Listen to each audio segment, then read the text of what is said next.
You know what's absolutely wild?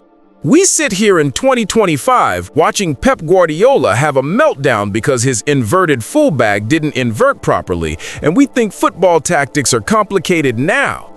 But let me tell you something that'll blow your mind.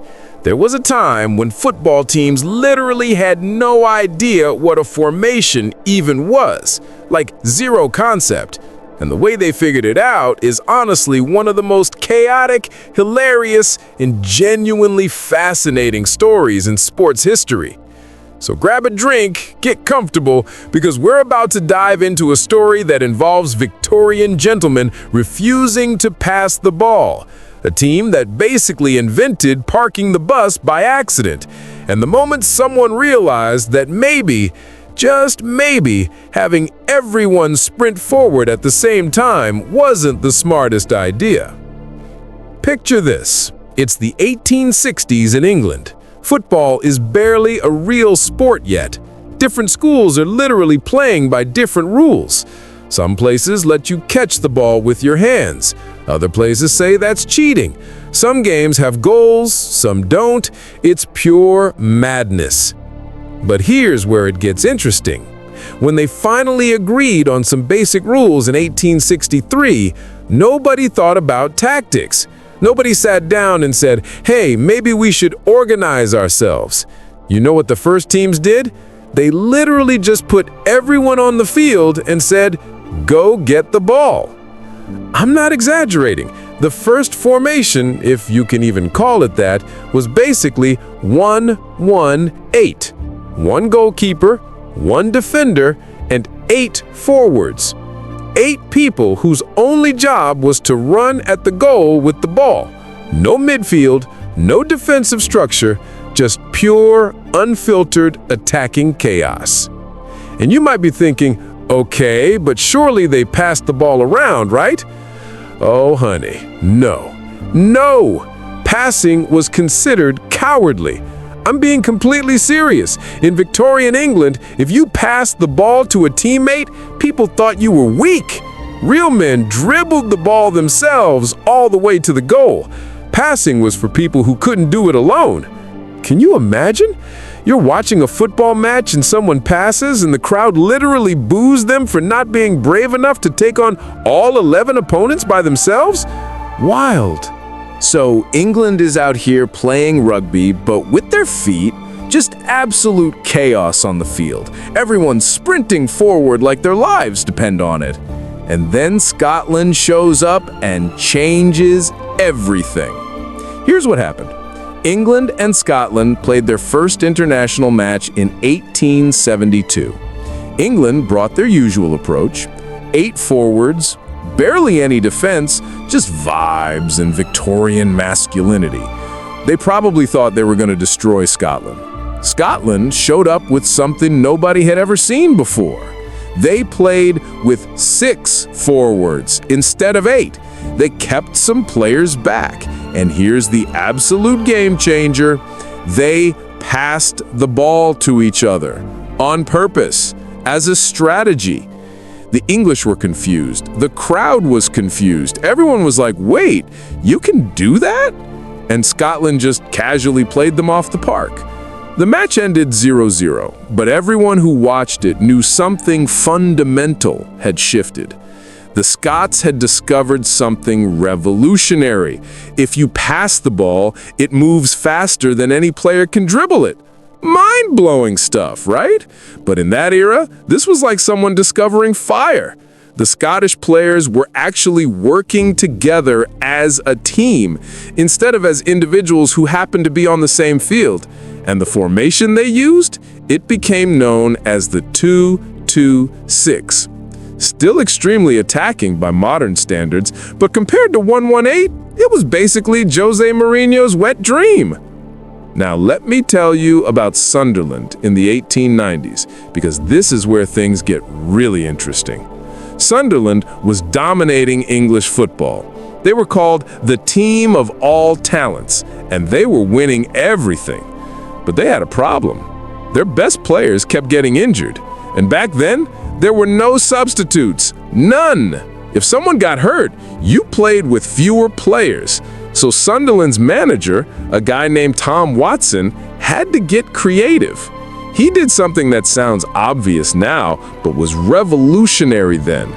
He told some of his forwards to drop back and help defend when they didn't have the ball. Not permanently, just when needed. He invented the concept of players having defensive responsibilities even if they were attackers. People thought he was insane. Why would you waste your best goal scorers by making them defend? But Sunderland kept winning, and winning, and winning. They won 3 league titles in 4 years. Other teams started copying them, but here's the thing. Most of them didn't really understand why it worked. They just knew Sunderland was doing something different, so they tried to copy the formation without understanding the principles behind it. It's like when everyone tried to copy Barcelona's tiki-taka by just passing the ball a lot, without understanding the positional play and the pressing triggers and the... Okay, I'm getting ahead of myself. So, by the early 1900s, formations are starting to look more recognizable. Teams are playing with something closer to a 2-3-5, which sounds attacking but was actually pretty balanced for the time. 2 fullbacks, 3 halfbacks, basically midfielders, and 5 forwards. But everyone was still thinking about football in basically 2 dimensions. You had defenders in one line, midfielders in another line, forwards in another line. Neat horizontal rows across the pitch. Then, along comes Herbert Chapman, and this man was an absolute genius. He managed Huddersfield Town and then Arsenal in the 1920s and 30s, and he basically invented modern football tactics. I'm not exaggerating. Here's what he realized. The offside rule had just changed in 1925. Before that, you needed 3 players between you and the goal to be onside. After 1925, you only needed 2. This sounds technical, but the impact was massive. Suddenly, it was way easier to score goals because attackers had more freedom. Everyone was panicking about this. Goals per game shot up. Defenders were getting destroyed. Teams were losing 5-4, 6-5, just basketball scores. Chapman looked at this situation and had a thought that nobody else had. Instead of trying to outscore everyone, what if we just stop them from scoring? Revolutionary stuff. He pulled one of his midfielders back to play between the 2 defenders, creating a back 3. He pushed his 2 fullbacks wider. He created what became known as the WM formation because it literally looked like a W and an M on the tactical board. But here's the really clever part. Chapman didn't just change where players stood, he changed how they thought about space. He had his defenders mark zones instead of just chasing players. He had his midfielders covering different areas of the pitch based on where the ball was. He made football 3-dimensional. Arsenal became absolutely dominant. They won 5 league titles in the 1930s. Every other team was trying to figure out what they were doing. And the crazy part is, Chapman died in 1934, and his formation kept working for years after because it was just that far ahead of its time. Okay, now we jump forward to 1953, and this is where the story gets really spicy. England had never lost a home game to a team from outside the British Isles. Never! They were still convinced they were the best in the world because they invented the game. Then, Hungary came to Wembley. England was still basically playing WM formation. It had worked for 20 years. Why change it? They lined up expecting a normal game. Maybe they'd win 2-0, 3-1, something comfortable. Hungary beat them 6-3, and it wasn't even close. It could have been 10. Here's what Hungary did that was so revolutionary. They had a player called Nandor Hajdekuti, who wore the number 9 shirt. In every other team in the world, the number 9 was the center forward who stayed up front and scored goals. Hajdekuti dropped deep into midfield. The English center back, Harry Johnston, had no idea what to do. If he followed Hajdekuti into midfield, he'd leave a massive gap in defense. If he stayed back, Hajdekuti was free to receive the ball and pick passes. England's entire defensive structure fell apart. Hungary also had inside forwards who would drift wide, wingers who would cut inside, fullbacks who would push up. They were fluid. They were interchangeable. They were doing stuff that wouldn't become mainstream for another 20 years. Ferenc Puskás, one of the greatest players ever, scored 2 goals and made everyone else look like they were playing in slow motion. The English press called it the match of the century. England called it a wake-up call. 6 months later, Hungary beat England 7-1 in Budapest, just to prove the first match wasn't a fluke. The crazy thing is, Hungary never won a World Cup. They lost the 1954 final to West Germany in one of the biggest upsets in sports history. But their tactical innovations changed football forever. The idea that players could be fluid, could interchange positions, could create chaos through movement rather than just speed and strength, that became the blueprint for modern football. So Hungary showed that formations could be fluid, but Brazil in 1958 took that concept and absolutely ran with it. Here's the context. Brazil had lost the 1950 World Cup final at home. The entire country was traumatized. They spent 8 years figuring out how to make sure it never happened again. What they came up with was the 4-2-4. 4 defenders, 2 midfielders, 4 forwards. On paper, it looks ridiculously attacking, and it was, but it also required insane fitness levels and technical ability from everyone on the pitch. The 2 midfielders, mainly a guy named Didi, had to cover basically the entire middle of the pitch. The fullbacks had to defend but also bomb forward when attacking. The 4 forwards had to press high but also track back.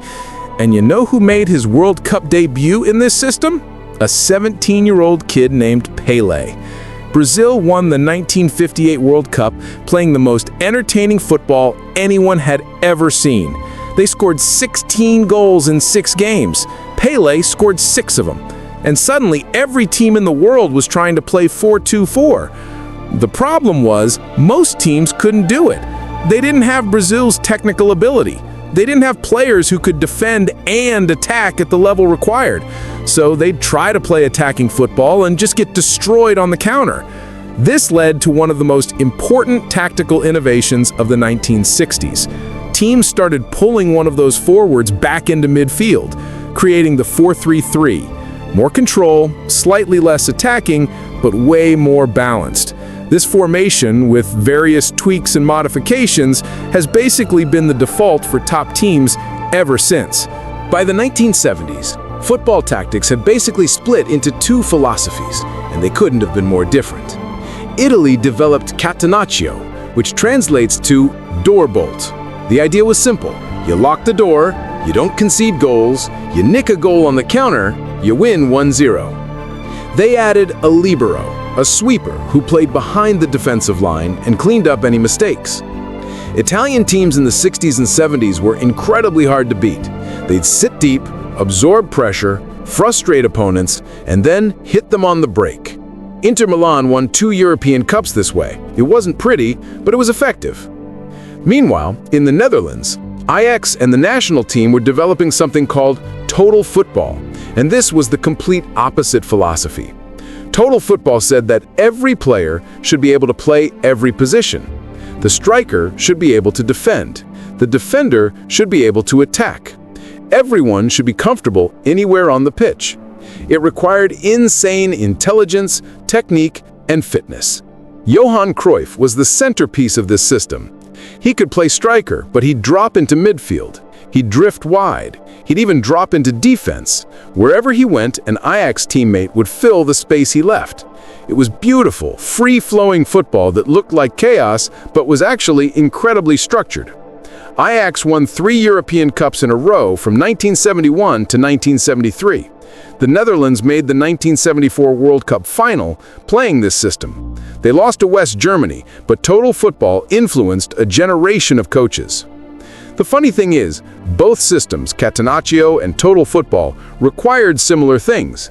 Intelligent players, excellent positioning, strong team discipline. They just used those ingredients to create completely opposite dishes. Here's where the story gets really interesting from a modern perspective. Throughout the 70s, 80s, and 90s, tactics kept evolving. The 4-4-2 became dominant in England, the 3-3-3 was popular in Spain, Italy stuck with their defensive systems but made them more sophisticated. But the real game changer wasn't a formation, it was technology. Video analysis changed everything. Suddenly, coaches could watch every single movement a player made. They could spot patterns. They could see exactly where defensive vulnerabilities were. They could plan specific tactics for specific opponents. Arrigo Sacchi's AC Milan in the late 80s and early 1990s was maybe the first team to really exploit this. Sacchi, who famously never played professional football, studied the game like a scientist. He developed a zonal pressing system where Milan would compress the play into certain areas and win the ball back high up the pitch. Milan won back-to-back European Cups in 1989 and 1990. They went 58 games unbeaten in Serie A. And they did it by being smarter than everyone else, by using data and video analysis to optimize every aspect of their play. And that brings us to now, the 2020s, where formations are almost meaningless because top teams have different shapes when attacking, defending, building up play, pressing, counter-pressing, transitioning.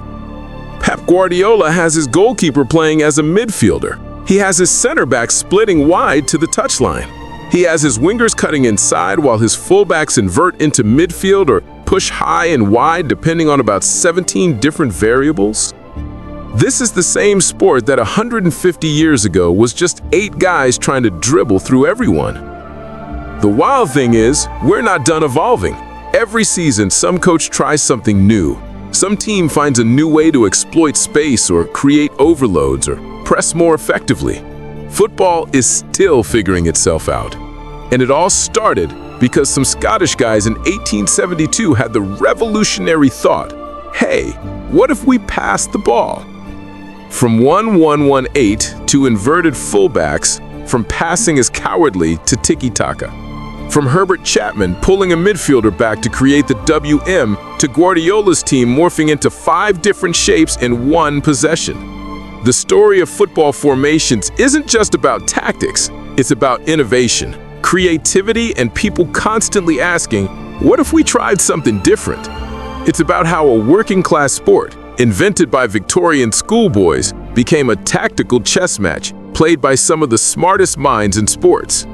And the crazy part is, we're still in the early stages. 50 years from now, people will look back at Guardiola's tactics the same way we look at those 8 forwards running around in the 1860s. They'll laugh at how simple we were, how we didn't understand the game. Because that's the beautiful thing about football. It never stops evolving. Every generation thinks they've figured it out, and then the next generation proves them wrong.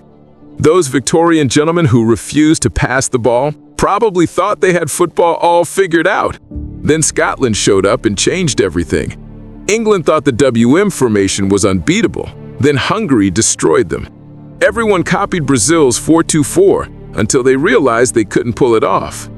The game has always been about someone, somewhere having a crazy idea and making it work, and then everyone else scrambling to either copy it or find a way to beat it. So the next time you're watching a match and the commentator's going on about inverted fullbacks or false nines or whatever new tactical innovation some coaches dreamed up, remember, we used to think passing was cowards. Football has come a long way, and it's got a long way still to go.